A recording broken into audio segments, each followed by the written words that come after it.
Right, we're ready. Okay, we are ready to go.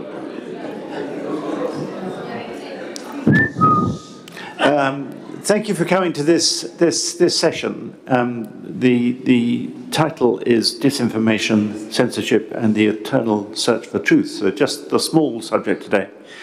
In the last few weeks, it feels as though all the issues around this subject have come together. We've had the battle for truth about COVID. We've had the war in Ukraine, the turmoil at Twitter, and the sudden explosion of AI, which is capable of generating words and pictures and videos, which may or may not be true. And we've got a fantastic panel today which is going to try and talk about this. I'm Alan Rusbridger. I used to edit The Guardian. I now edit Prospect magazine. I'm on the Oversight Board along with my colleague here, Nighat, that does our best to try and prod Facebook into the path of truth and lightness. But yesterday we published a 30-page report into COVID disinformation on Facebook and Instagram, and found that 27 million pieces of content had been removed from those platforms during the pandemic, and 1.3 million pieces had been restored. So that's an awful lot of wrong information and an awful lot of information that had been wrongly removed. That's just one tiny piece of context for the discussion we're going to have today. So from my left over there, we've got Gina Chua, who is executive editor at Semafor, and had a range of senior positions at Reuters, the South China Morning Post, and the Wall Street Journal. Mary Fitzgerald, Director of Open Expression at the Open Society Foundations, previously CEO of Open Democracy, and an experienced journalist and campaigner. Nighat Dad is a lawyer, the founder of the Digital Rights Foundation, and an award-winning activist for women's rights in Pakistan. And on my right, Josephine Schmidt, executive editor of the new Humanitarian, which she joined after many years with the New York Times in various editorial roles. So Gina, I'm going to start with you. We've used both disinformation and misinformation in the title of this session. Can you just untangle those terms for us and set the terms of how we should begin to discuss this today? Oh, the easy question then. Thank you. So look, I'll cheat a bit. I think there's sort of a bit of a tangle, right, between disinformation and misinformation. Essentially, both are really about untruths, I guess, right? One intentionally, one less tensionally. But I do think that when we sort of focus largely, and I know this is the topic of this panel, but I do think when we focus on untruths only, I think we miss some of the point. I mean, I think what we care about is the information ecosystem that we live in. And that system has all sorts of things in it. It has untruths in it, but it also has truths in it that are out of context. It has truths in it that are argued one way or the other without sufficient counter-arguments. And so I think trying to think of this in sort of a bigger, more holistic context is critical if we're going to try and sort of improve and repair the information ecosystem. So just a couple of really, really quick thoughts, right? So one is when I think about how information travels, I think that in some ways it can be more important than the truth or falsity of any statement. If things travel on Twitter in a particular way, things travel through search on Google in another way, things travel algorithmically in YouTube on another way, and then obviously with Facebook, truth or information comes to you via your connections and your friends, and has much more, I think, social value. And so I think thinking through all of those things, I think, is an important part of it. And then I'll just, for all of you who are in the AI panel, I'll just reprise a statement I made there, which is, it is entirely possible to to take pure, just facts and argue them one way or another, right? That's persuasion, that's debate. And we've always done this. Everyone has always done this. Politicians have done this. Journalists have done this. Opinion writers have done this. What generative AI can do, and I think this is something we all need to think about much more, is it can start to do that at scale. It can generate an argument that is tailored to you and a different one that's tailored to you. And it can do that purely with facts. That's good in some ways. If you're a journalist, you're trying to convince somebody that something's a good policy, and it's terrible if you are a bad actor and you want to convince somebody to go down a different rabbit hole. But the point is you can do that with facts, and you can do that now at scale with technology, and I think that's something that we're all going to have to confront in a way even more than we have to confront just falsities traveling on the internet. I didn't answer your question at all, right? But I'm ending at that point. That's a brilliant way of teeing up the discussion. Mary, I'll come to you next, because we're at an age of regulation in this area, both good information and good regulation and less good regulation. What do you hope for in regulation, and how effective is this going to be in solving the problem that we're discussing today? Well, I will start by saying that I think the regulation that's most badly needed is regulation of our generous sponsors, Meta and other big technology platforms. I mean, certainly there are plenty of examples all over the world of government regulation that's actually censorship, fake news bills, Nigeria. I would say actually the UK's online safety bill is a real problem as well, for many reasons, including the power it gives to government and the way that it can break encryption, which is very, very important for journalists. And there's good examples of regulation of social platforms. The European Union last year passed imperfect but groundbreaking regulation of social media giants. Facebook spent a ton of money lobbying against it, as did many of the other large platforms. But what I really want to see is democratic oversight of the way that our speech is amplified, distorted, conveyed. Because we've always had governments that try and spread propaganda, that try and censor. These problems are as old as time. What we now have, and I know you mentioned generative AI, but of course, even social media and the algorithms that promote certain content and throttle certain content are incredibly powerful, and they've put our discourse at light speed, right? That's the thing that's different about the age we live in now, which is why democratic oversight of large platforms and how they operate the algorithms whose speech they prioritize and whose speech they censor is the thing we badly, badly need. We have a fairly decent, definitely not perfect blueprint that the EU has provided us. And I think we need to learn from that, and we need to adopt it. We need to figure out how you enforce that in ways which actually makes our expression freer rather than less free. I mean, I think that Natalia and Talava from Coda Story is here, and they've done some great reporting on how journalists have lost their voices as a result of actions taken by large tech platforms, including Meta, in Afghanistan, in Georgia, in Ukraine, in Nicaragua. We need accountability for decisions both about what's amplified and also what's silenced on social media. Thanks. Thanks, Mary. That's another useful piece of context. If any of you want to jump in on each other, don't wait for me. And anyone in the audience who is bursting out to ask a question, we will come to you. So have pithy questions ready. Nighat, a lot of the debate around this subject is about the West, the global minority. Can you talk about your own experience in Pakistan or India and how what you fear from the new regulatory frameworks that are going to emerge there?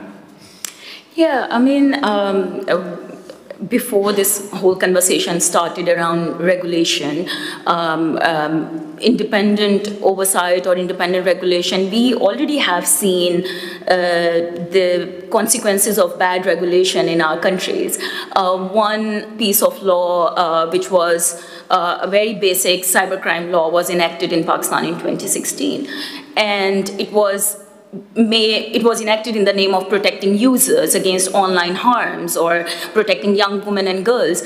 And what we saw over the years, that law was weaponized against journalists, activists, even women who spoke up under the Me Too movement, and they were persecuted. So my worry is that a lot of this entire conversation around regulation is really good, but I think we also need to see how to hold less democratic governments accountable when they weaponize such laws, which they actually enact in the name of protecting users or regulating tech companies.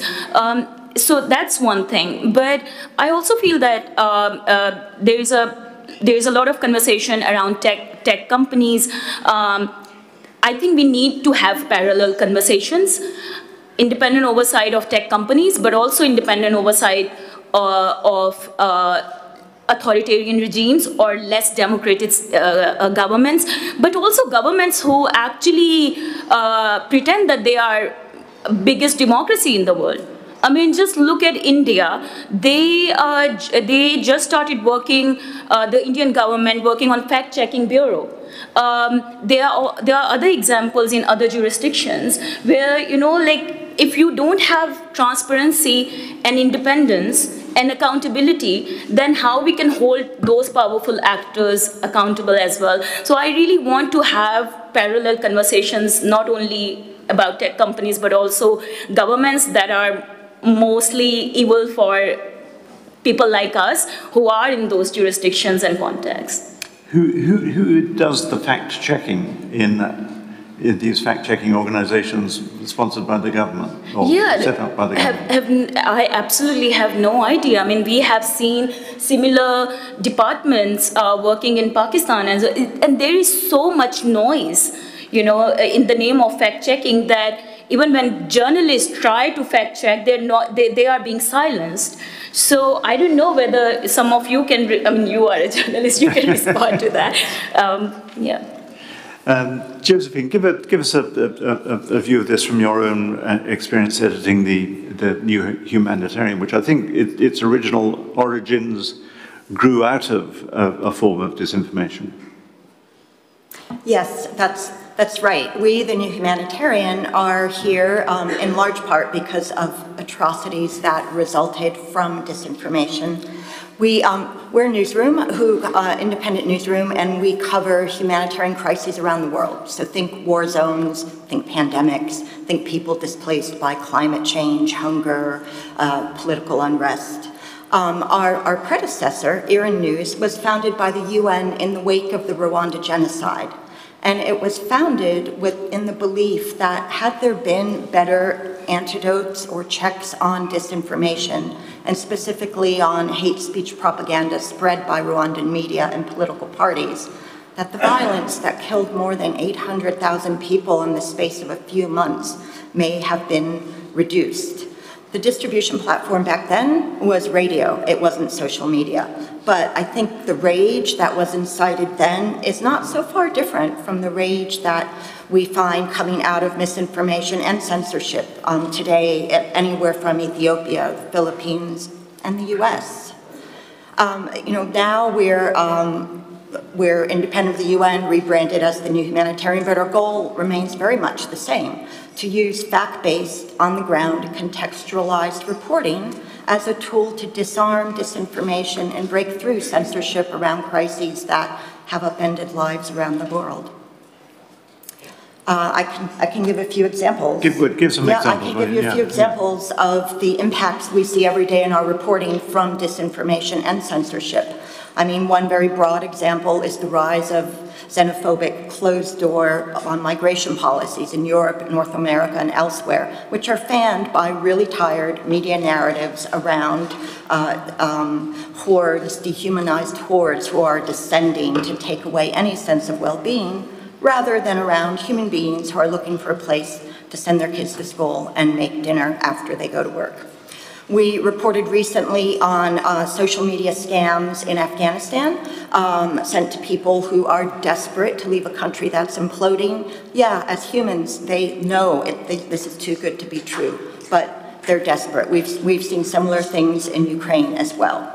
We've reported on aid workers who have been killed delivering aid, responding near conflict zones because social media has earmarked them as being aligned with the rebels or the government or whoever the other is. And most recently, we've reported out of Turkey on an increase in abusive behavior and hate speech towards Syrian refugees there after the earthquake, which has resulted in aid being slowed or taken away, and in some cases, death. And in so many places, day to day, we're reporting against really strict censorship, everywhere from Ethiopia to Myanmar to the UK-held island of Diego Garcia, which has basically become a holding pen for would-be asylum seekers in the UK. Fantastically useful context. Gina, I mean, there's a great urge and stampede now to introduce some form of regulation. You're living in America. America has been a country that has traditionally fought shy of any kind of speech regulations. What makes you nervous about this moment? I mean, I do think there needs to be some level of regulation and accountability. I think the difficult thing is, you know, obviously there are governments that you trust and you don't trust, and certainly if you look around some of the things that are happening around the US, you'd wonder about the motives of people who are regulating particular speech, library bans, you know, that kind of thing. So I think the idea, and I fully agree with Mary that there needs to be a level of accountability, there needs to be democratic oversight. The question is how do you achieve democratic oversight when in some places democracy doesn't work as well as you think it should? So I'm really stumped, is the short answer. I do think that you know, there should be mechanisms that regulate, at the very least, regulate the speed at which information travels. Because I think you know, we've always had misinformation, we've always had hate speech. The big difference, obviously, is the speed at which it propagates and the scale at which it can reach people. It seems to me that, you know, and I'm sort of making up solutions as I go along. I mean, it seems to me that if platforms stopped gamifying some parts of their experience, you know, in other words, stop trying to drive engagement, we could go a lot further. You know, I was talking to some Google people today, and they were talking about how the dislike button on YouTube has been taken away because it was used as a form of attack. When somebody would put up a video that they disagreed with, they would all actively go out and dislike it, so as a game. And of course, part of the question is, why don't you also get rid of the like button? Because when somebody puts up a piece of hate speech, you can come in and all of you can like it, right? And so it's the same thing when you look at Twitter and you see how many retweets you have. There's a way in which the systems have been built to encourage certain types of behavior. So leaving aside the question of, you know, should this piece of information go up or should it not go down, I think just being able to throttle the information is a huge step forward. I think there were discussions with on WhatsApp to sort of limit the size of WhatsApp groups and to sort of not allow information to pass along, to make it slower for information to pass along. It's very strange to be arguing against the dissemination of information, but I can also see why there's some good to be done in some of those spaces. Mary, that's a very interesting perspective, that it's the distribution, the scale of distribution, the speed of distribution that we should be concentrating on, rather than having an arbitrary body deciding on matters of fact, or do you want your Democratic Oversight Board to be looking at matters of fact and truth as well? Yeah, I think freedom of speech does not mean freedom of reach. I mean, it's nice that the Oversight Board, lots of experts and very thoughtful judgments on some cases, but it's a bit of a distraction from the scale of the problem, right? And it's kind of a useful distraction for the fact that what you just described is the business model, right? Like, I mean, it would be a very difficult thing to change because it is how these companies make their money. And actually, a recent ruling in the EU about which overruled the way the Irish regulator understood privacy laws within Europe effectively implies that Facebook's whole business, surveillance advertising business model is illegal in European law. So it's coming potentially, whether we like it or not, and however we feel about it. But I think that the other thing to say on this is that, and I'm again quoting someone I spoke to this morning, like, noise is the new censorship. Mm-hmm. I just had lunch with Rana Ayeb, who is a fantastic journalist, who is basically unable to do journalism now. And she gets the most sickening level of abuse and threats and harassment every single day on social media, on her Instagram account, on Twitter. And she's reported this to platforms many times. Nothing has been done. And this is a person who, okay, it's not Facebook or Twitter that's attacking her, but they are aiding, enabling, abetting, and profiting from this. So it is, I think we really have to be conscious that yes, there will always be governments that, pass laws that censor opponents and put them in jail, and the fight against that is real and it's continuous and it's global.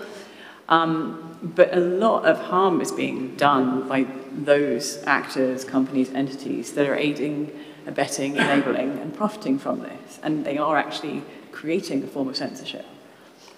Nighat, I think you've experienced this yourself.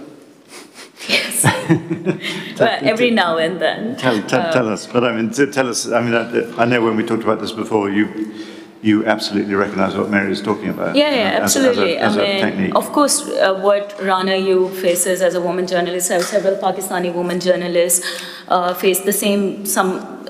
Many women activists face the same every day. It's and the problem is that when public figures dog whistle, their speech is not even violating the platform's community guidelines. It's not violating any law of the land. And they easily get away with it because they dog whistle, and then their thousands and hundreds and thousands of followers start trolling these activists and journalists. And their main objective is to dilute their voice, to silence them, to discredit them, to harm their reputation to the extent that no one trusts their work, no one trusts their journalism. And but my worry is also that definitely there is a huge harm that happens on the platforms.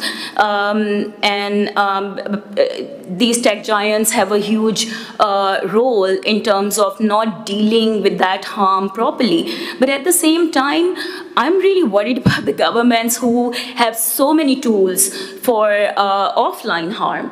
And those tools are really normal laws like tax laws, anti-corruption laws, anti-money laundering laws. I mean, some of the accusation I personally have faced. And what they do is that there is an online harm, targeted disinformation that goes on to mainstream media, then some offline actors file complaints against you. So there is like this cycle that they rely on.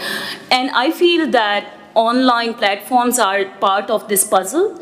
And that's why I always talk about that these powerful actors always find means to harm voices, whether online or offline, and that's why we really need to take this conversation forward holistically, and so does the solutions holistically.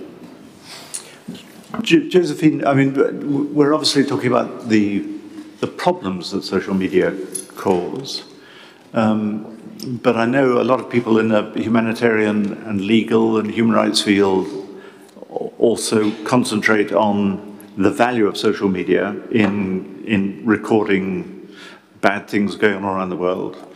And I sense there's a sort of slight backlash happening at the moment where a sense of social media companies now over-moderating and being too cautious and too censorious, and we're actually losing evidence that we should have. Is that something that you're aware of and worry about? Yes, it's something we've been caught up with in time to time when what we've seen as very factual Twitter threads or posts have been taken down, and the reason is that it was considered inflammatory or graphic. And look, this is what we do for a living. We report on bad things. We report on ugly things, and these are things that need to be chronicled in order to find any sort of justice, in order to bring any sort of change. So yes, there has been some over moderation for sure. There's also, just picking up on the point of noise, social media has been a great tool both in the humanitarian world in terms of delivering aid, in terms of delivering information to people who have been displaced, in terms of bringing together families or allowing people to find their families. But it also sort of clouds what the real story is and what's really needed. And to me, that speaks to the need for even more of a commitment to on-the-ground reporting, to even more of a commitment to amplifying as many voices as we can from within these crises, rather than relying only on social media.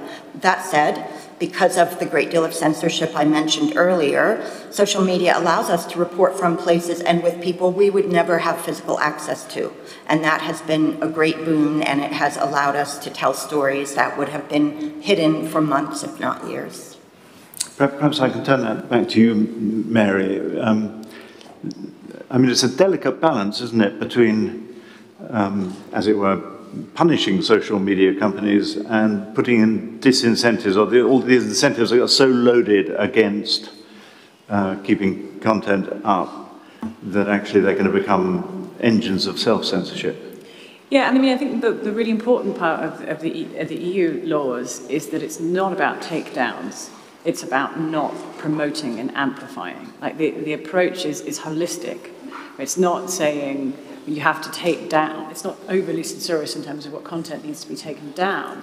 And that's for very good reasons. I mean, there are some countries in Europe that are really worrying from like democracy and authoritarianism perspective, right?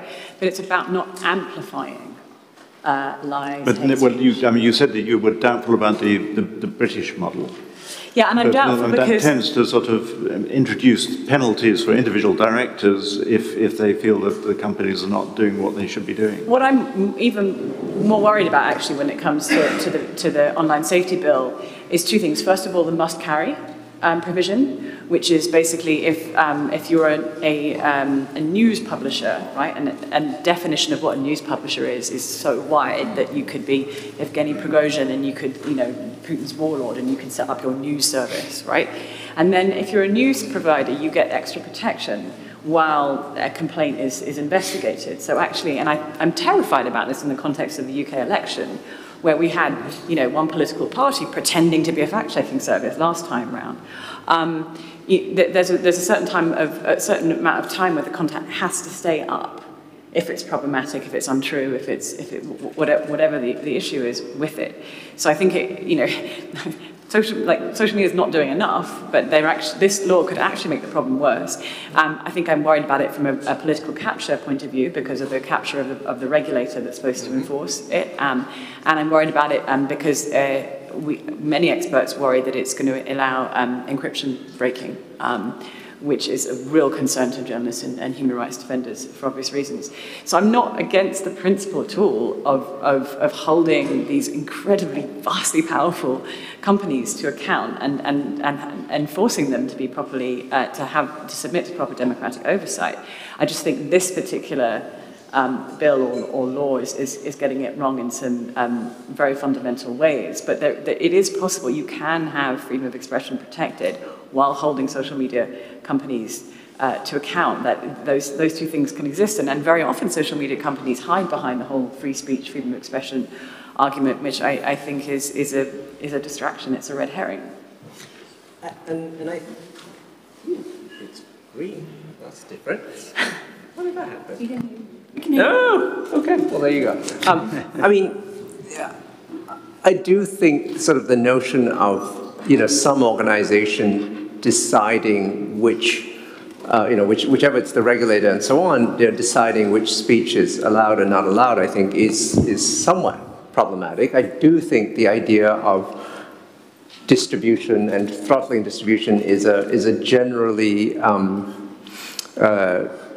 I don't know if that's the right word. It's generally neutral way of at least attacking the problem. It doesn't solve the whole set of problems, but I do think that frankly the whole world could probably use with a little bit less of that sort of level of speed and scale. At the same time, I think and the point raised about harassment and trolling and overwhelming people with information, I think that's all part of that as well. And frankly, again, throttling all of that, I think would make a certain amount of sense. The notion that there are lots and lots of very good things that have come out of the fact that, bluntly, anyone can publish. And as a result of that, we've heard voices that we've never heard before. We have got new perspectives. We have had witnesses from places we would not have witnessed. And I do worry that some of that goes away if someone decides that some of those voices are not worthy of being heard. On the other hand, I also, I guess I could make a case where things are clearly falsehoods. COVID, there's some information that's clearly not correct. And at the same time, as I said sort of earlier, I can make an argument for nuclear power, and I can make an argument against nuclear power. I can make an argument for vaccinations. I can make, not so much, an argument against vaccinations. No, but I can make those arguments with facts. And so to cut it down to say these things are unfactual and only deal with those, I think is missing the point. I think part of it is really understanding how speech persuades and making sure that that there is sufficient time for human consideration of ideas as opposed to an overwhelming flood of information. Can I just add one thing to that, which is that all industries are regulated, right? Aviation, refrigerators. If you're producing something that you need, that's good, that's a service that people want, and that enables a functioning and fair and safe society, you have to do things like safety inspections and risk audits, and that's the kind of radical stuff that the EU is bringing in now. At the moment, these decisions are arbitrarily taken by a couple of billionaire dudes. And I just don't see how that's good for freedom of expression. While you've got the mic, Mary, you mentioned the notion of some kind of special protection for journalists. I've been in so many rooms recently where well-meaning people have tried to decide what a journalist is, or what journalism is. As we're at an international festival of journalism, do you want to tell us what a journalist is? Thanks, you really put me on the spot. I actually don't think I would argue for special protection for journalists. I do think the industry and the rights to report in the public interest and how the public interest is defined, according to, industry and widely appreciated and agreed upon ethics, I think are human right to report accurately and non-defamatorily and all those other things should be protected. But you're right, what is a journalist? Nowadays, it's a far broader definition, and it's being abused. I mean, one of the real worries in Europe right now is the way that, you know, the Hungarian press regulator is entirely captured by the state. And I used to run Open Democracy, and we were definitely a journalism organization. We reported in the public interest, but we actually didn't join many of those formal associations because many of them were problematic. So I'm going to duck the question. Is the summary. Let's get some questions from the oh, right, hands shooting up. Has somebody got microphones? Because that would be really useful. Take a microphone to a hand, I don't mind which. Yeah.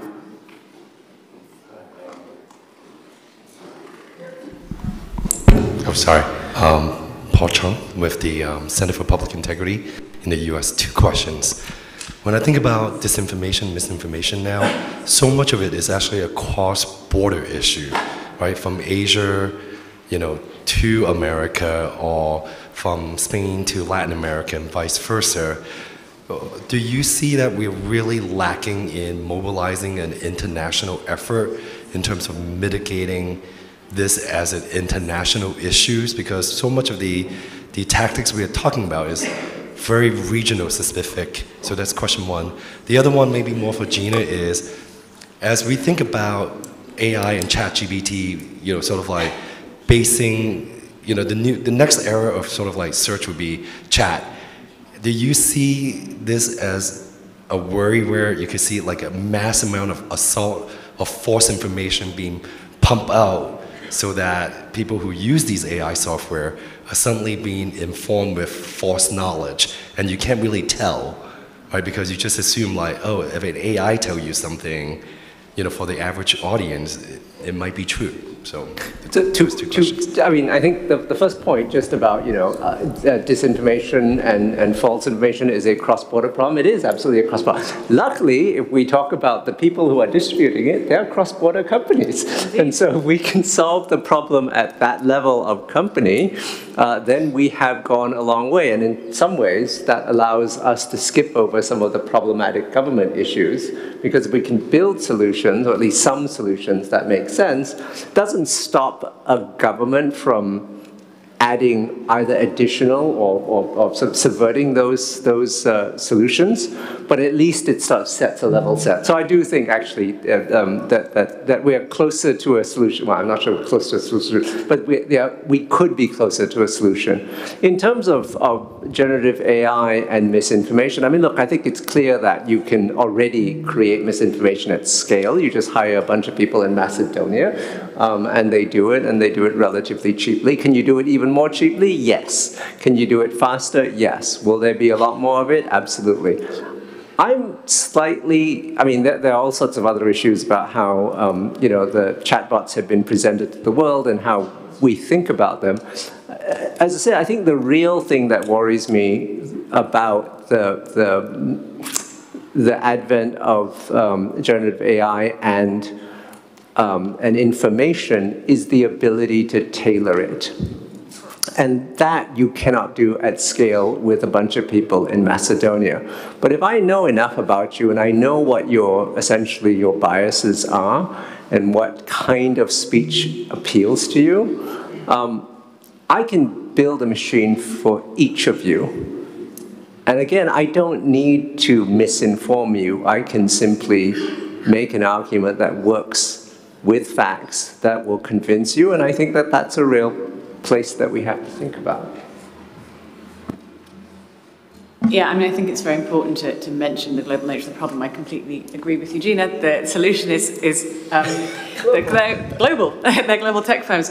But I think it's worth just mentioning that the distribution of power and resources within tech firms is incredibly uneven. So content moderation in majority world languages is still a huge problem. And yes, many of the solutions to the worst abuses of power that have been aided and abetted by technology companies require a global response. It requires us in jurisdictions like this to stand in solidarity with those who are at the sharp end. The atrocities that were committed in Myanmar, in Ethiopia, that are now being litigated, I believe, both in London, in order to get some accountability for the fact that it's really clear that, and this has come out in multiple leaks and also multiple confidential conversations I've had with people who still work inside these tech companies, that that these tech firms knew what was going on, knew what was happening, and failed to stop it, and failed to act in time, and failed to learn lessons again and again. So we need to stand in solidarity with everyone across the world who experienced the sharp end of the failures of democratic oversight and regulation. Question from Coda.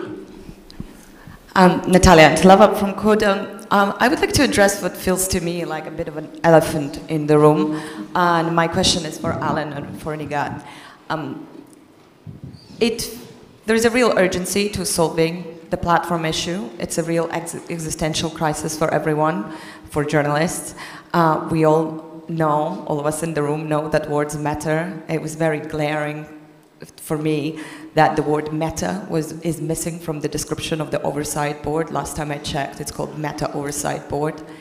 The Oversight Board was created because Facebook had a massive PR problem. And since then, without downgrading the work that you are doing, obviously reviewing those cases, ultimately it's a whack-a-mole game. You're whacking moles and you're helping to, in a way, to kind of divert the argument, because I have been following this conversation and covering this conversation for a long time, and we are going in circles. Alan, someone of your reputation, with your expertise, wouldn't your knowledge be better used at addressing the structural problems that the platforms pose? And Nighat, I'm really puzzled by your comment that apparently we need the oversight of undemocratic governments, because from what I know, the only oversight of undemocratic governments that is possible to provide is journalism and civil society, and journalism and civil society are the voices that are being silenced on these platforms. So I'd really love to hear your responses to this. Thank you. I'm happy to go first. I don't think anybody on the Oversight Board feels that we have got the answer. I do think that there is a massive gap between Mark Zuckerberg deciding the speech issues for 2 billion people and the governments doing that. There's clearly a gaping void there, and the Oversight Board is one answer to that. Whether we're doing that well is for other people to judge. We produced nearly 40 judgments, which I think are pretty rigorous, and I haven't seen much criticism of the actual work, the quality of the work that we're doing, or the framework by which we decide things. Addressing the structural problem that we have. Do you feel that they are addressing the structural Oh, I think it's addressing one element of the problem, and I think it's showing that there are forms of independent oversight that can work. Are we looking at all the things that we want to look at? No. Are there more important aspects, which we've been talking about today, to do with distribution and design? Absolutely. And at the moment, we don't look at that.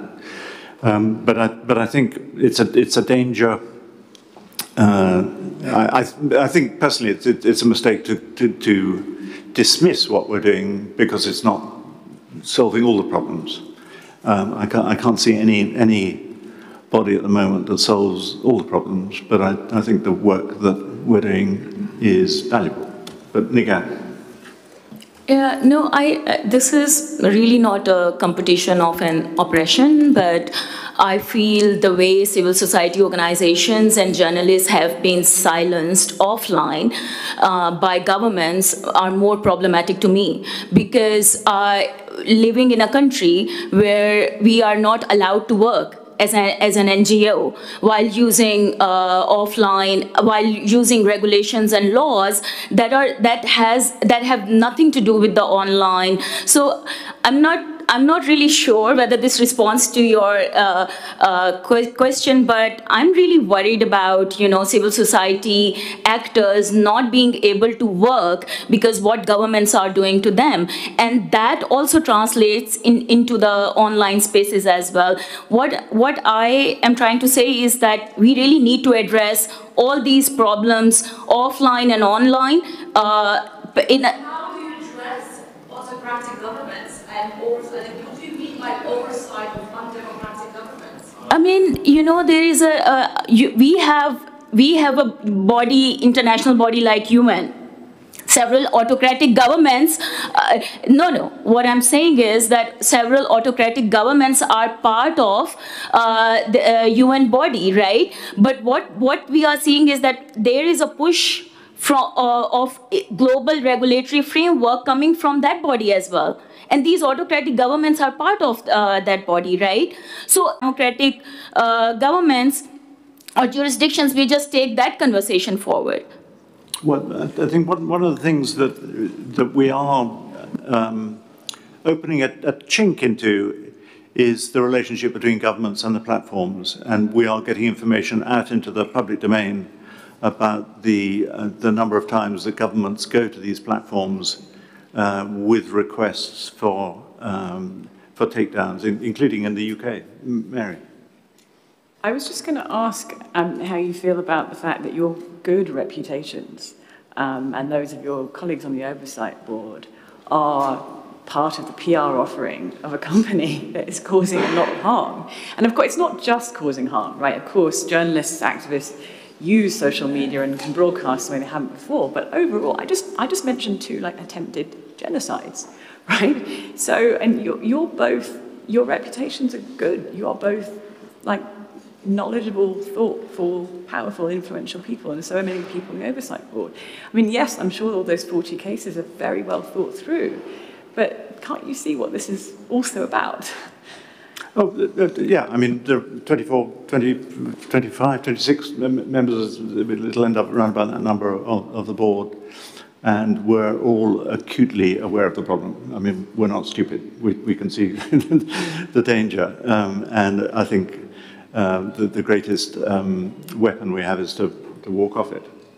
I haven't seen anything that's made me want to walk off at the moment, and if I felt we weren't actually protecting free speech and leading the company to consider the ways in which they're harming free speech, as one example of the work we did, there would be no point in doing it, but I don't believe that. How many of your recommendations would they have to ignore before you walked off? We're going to hold you to this. I mean, at the moment, they have quite a good record. Quite a good record. What does that mean? Well, it's I forget the exact percentage. Tracy, you can tell me. It is. So over 60% 60% in part or full. Are responded to, so 40% no, are implemented. And so 40% are ignored? Not implemented. Not implemented. I mean, we're not claiming that we. I mean, some of the complications of running Facebook are, I think, unimaginable to most of us on this panel, and probably most of us on the room. So sometimes I think it's to be expected that a group of outsiders will demand stuff that is simply not doable. And so I wouldn't expect you're ever going to get 100% or maybe even 80%, but I think 60% is livable with. Okay, and what's not livable with? I'm going to keep pressing you. I don't have a figure for you. I don't know. I'm going to keep chasing you on. Have we got time for? We've got people wanting to ask questions. I hope we tackled the elephant in the room. But I'm being told that there are no more elephants and no more questions. So thank you for coming today. Thank you for the panel, and thank you for your questions.